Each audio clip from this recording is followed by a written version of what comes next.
The world of manga and anime is vast, with numerous different types of series catering to all manners of tastes and desires. With tons of new stuff coming out each year and competing to gain the audience's attention, it's impossible to watch or read all of it.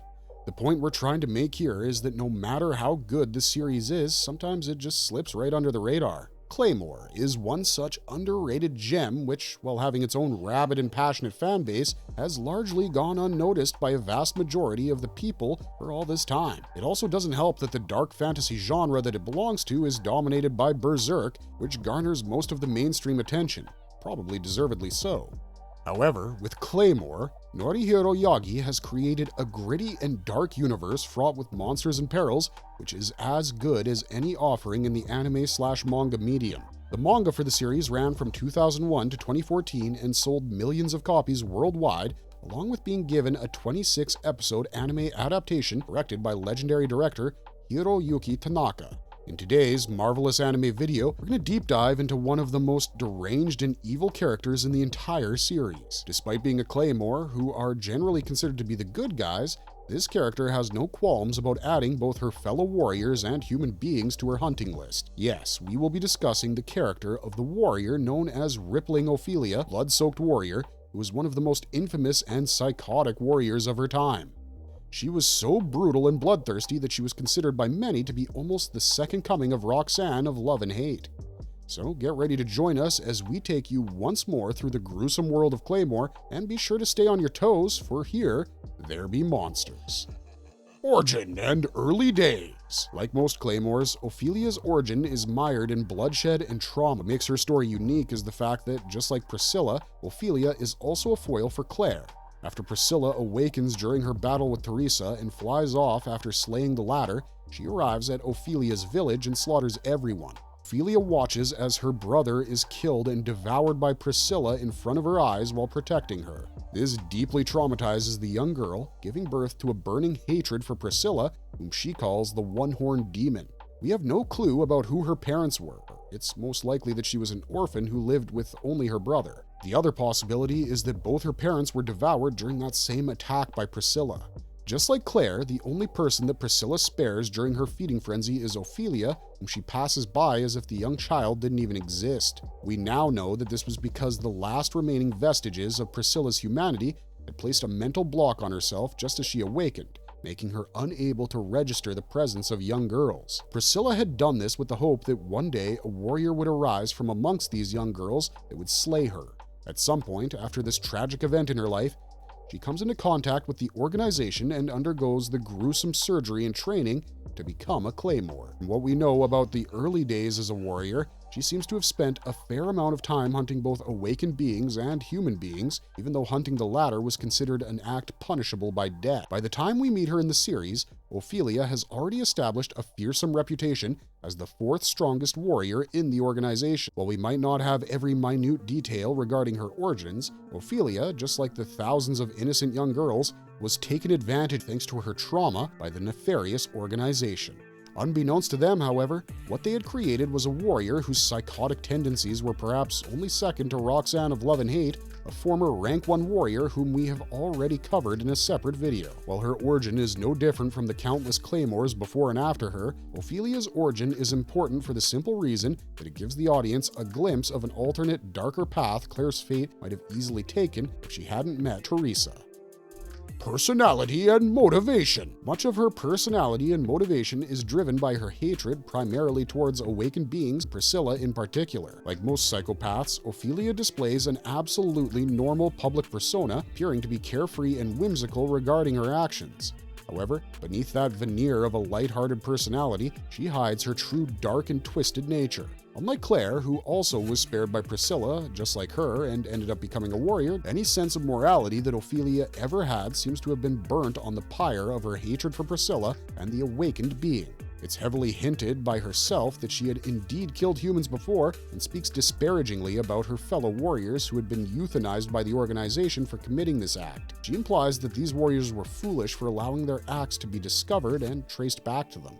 While we can understand her vicious nature when it comes to attacking even her fellow warriors as they are part Yoma, to attack and kill humans shows that she's an absolutely sadistic murderer. We understand that there are human beings who are far worse than any monster one might encounter, but knowing Ophelia's track record and volatile temperament, we can safely say that the only monster present in those encounters was her. While Roxanne was much more particular over her choice of victims, killing only those with abilities she considered beautiful enough and worthy of adding to her repertoire of skills, Ophelia is more like a rabid dog, biting whoever gets in her way. She enjoys the bloodbath and sees combat as a game of sorts, showing that while she might have aged, her emotional growth had been stunted. While the corruption of innocence is a pervasive theme throughout Claymore, rarely is it more pronounced than in the case of Ophelia. In Priscilla's case, she still had a small part of her humanity intact within her subconscious that spurred her on to her death. In Ophelia's case, this seems to be completely missing.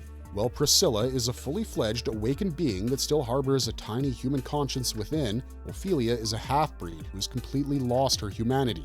There lies the dichotomy between the two, which serves to highlight the latter's character even further. Ophelia displays an unhealthy obsession with awakened beings, as she'll go to any lengths to hunt them. This includes her forcibly awakening her fellow warriors by pushing them both mentally and physically into a corner just to fulfill her own twisted desires. An example of this is when Ophelia is entrusted to deliver Hilda's black card to Miria, but instead of doing so, she shreds the card to pieces, leading to Hilda eventually awakening. Eventually, she would join Miria on an awakened being hunt, at the end of which it would be revealed that the creature they had slain was none other than Hilda. Having discovered that she had just killed her own friend, this naturally leads to Miria becoming immensely distressed, causing her to begin awakening. Excited by this prospect, Ophelia even taunts Miria to speed up the process, but is unsuccessful after the latter manages to gain control over herself.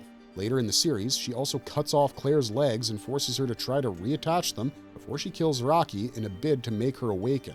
These incidents serve as proof regarding everything we've said so far regarding her personality. Ophelia is a massive bully, and like all bullies, she has an extremely fragile psyche which she masks with her bravado.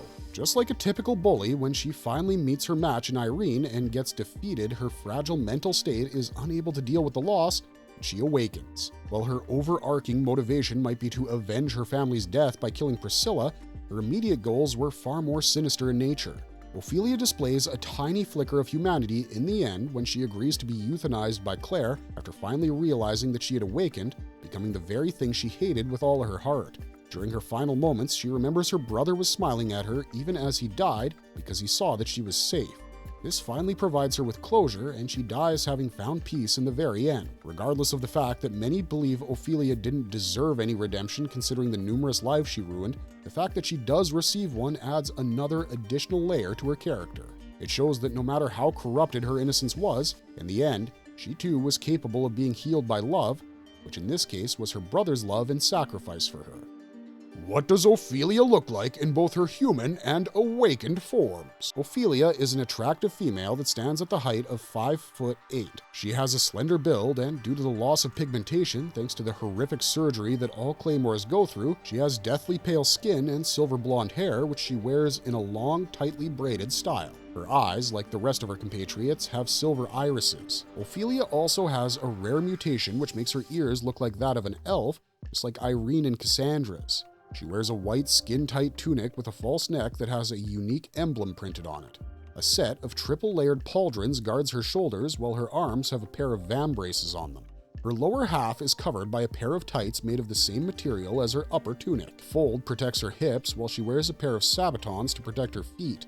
As an awakened being, her lower half transforms into a long turquoise serpentine tail, reminiscent of Medusa's depiction in a number of popular series.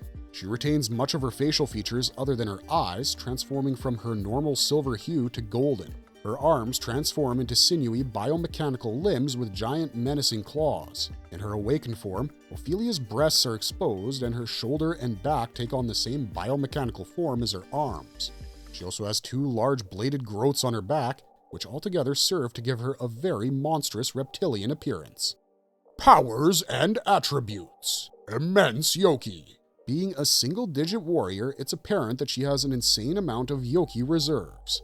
Since a warrior's prowess is directly tied to the amount of Yoki they possess as well as how well they can control it, From watching the abilities that Ophelia displays, including her own unique sword technique that we'll discuss in a bit, it's safe to say that she has some seriously large Yoki reserves. According to the organization's data book, she has an A-grade Yoki, which increases to an SS grade when she awakens. Day theorizes that a Claymore's strength as a warrior is directly tied to her hatred for the Yoma. If this is accurate, then it would explain why Ophelia has such immense Yoki reserves, as her entire character is based on the hatred she feels for these creatures.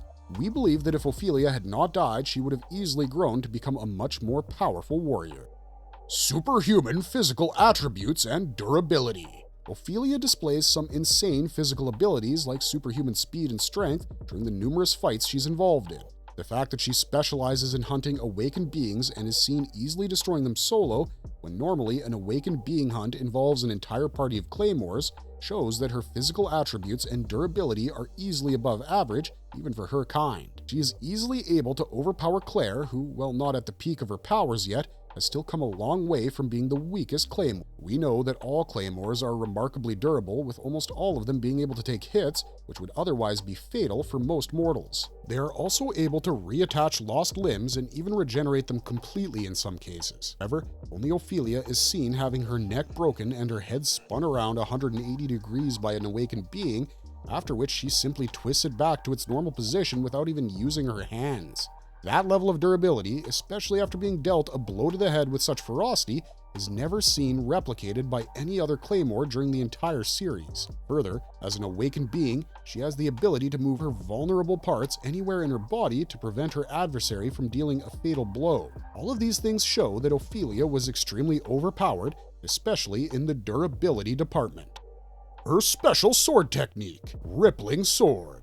Amongst the Claymores, there are a few warriors with signature sword styles that give them a massive edge in combat and set them apart from the rest. Ophelia invented her own sword technique, which was known as the Rippling Sword, owing to the movement of the blade that she could generate thanks to her flexible arms being able to vibrate and undulate the sword at a rapid pace. She created this technique out of spite and envy of warriors like Windcutter Flora and Phantom Miria, who were all celebrated by giving them nicknames based on their own sword techniques. According to Ophelia, the reason that her sword technique wasn't well known was because most individuals who had seen it were now already dead. We know that awakened beings don't go around spreading rumors about Claymore's sword technique. For us to claim that her sword technique wasn't popular, as the people who'd seen it were dead, only means that she used it against her own fellow warriors and killed them. When one considers that the Rippling Sword is a technique that is more suited for sword fighting than Yoma hunting, along with the fact that it was developed out of envy of other warriors, all of the pieces finally fall into place. What makes the Rippling Sword particularly dangerous is that since it doesn't utilize Yoki for its movement like Irene's Quicksword, its trajectory and movement cannot be tracked by sensing Ophelia's Yoki flow.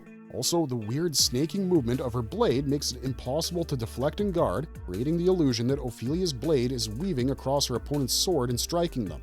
However, despite its potency and fearsome nature, Irene and her Quicksword utterly neutralize it.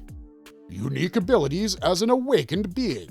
As an awakened being, Ophelia gains access to a whole host of new abilities. She's able to use her massive clawed hands to devastating effect, along with the razor-sharp blades on her back. As the fight progresses, she's able to create even more blades around her body to take down her opponent. These blades seem to be as sharp and durable as the claymores that she carried around as a human.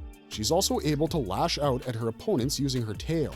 Ophelia is also able to fire her scales in a massive barrage, which provides her with a very powerful ranged ability.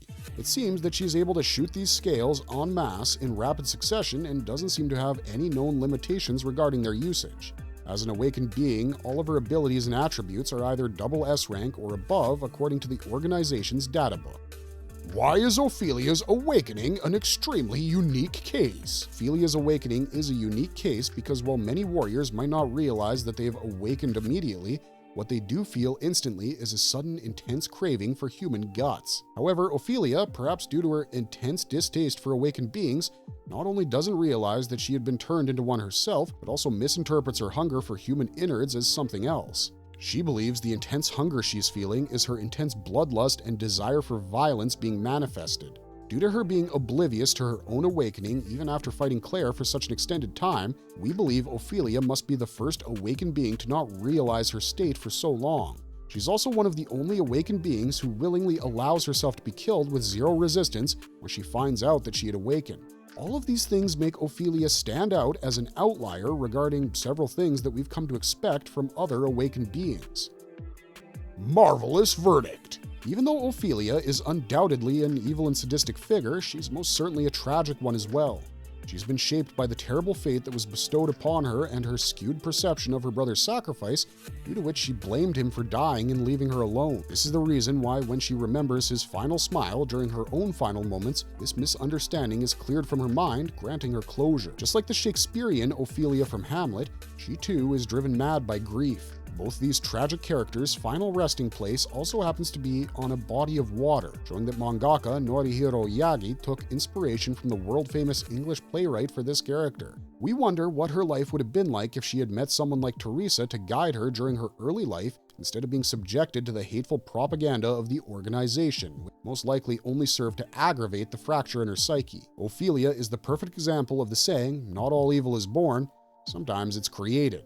We hope this video managed to pique your interest regarding this extremely underrated manga/anime series. You can find more Claymore and other anime/manga content on our channel for your enjoyment, so be sure to check that out when you're done here. Thanks for sticking with us right to the end of this video. We hope to see you soon in the next one. Until then, stay safe and stay marvelous.